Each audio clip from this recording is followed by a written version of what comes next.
Tonight, we are getting the facts in the aftermath of last weekend's deadly shooting in Minneapolis. It's ignited a debate over carrying guns during protests, even if you have a permit. Lou Jacobson with PolitiFact joins us now. Lou, thanks for being here. We know the man who was killed did have a gun on him at the time he was shot, and it appears he did have a valid concealed carry permit. Now, the day after the shooting, the director of the FBI, Kash Patel, said this on Fox News, quote, "You cannot bring a firearm loaded with multiple magazines to any sort of protest that you want. It's that simple," end quote. Now, this statement has been challenged by gun advocates, Lou, who pointed to Second Amendment protections. PolitiFact checked with more than a dozen legal experts. What'd you find? Yeah, so we found wide agreement that the FBI director was wrong, at least in terms of the Minnesota law.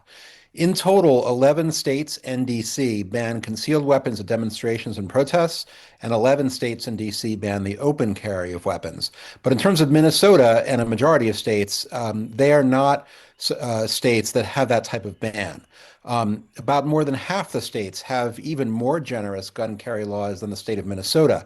They let people carry concealed guns without a permit, and people in those states would be free to go to a protest if they have a gun. So in our fact check, we gave the FBI director a rating of mostly false. And Lou, there are still limits on what a legally permitted gun owner can do at a protest? Yeah, definitely. In the case of Preddy, he would have been legally barred from threatening, interfering with, or lying to a federal agent. We will need to wait for a formal investigation, but the video so far that we've seen doesn't show him doing that. Some footage shows him trying to help a woman who had been pushed into the snow by a federal agent, and it shows that he was holding a phone in his hand. It never showed that he had a gun in his hand. And what did you hear from gun advocates about whether or not someone with a legal permit should bring a gun to a protest? Yeah, that was a consistent theme of what we heard as we put the story together, including from those who are strong supporters of gun rights.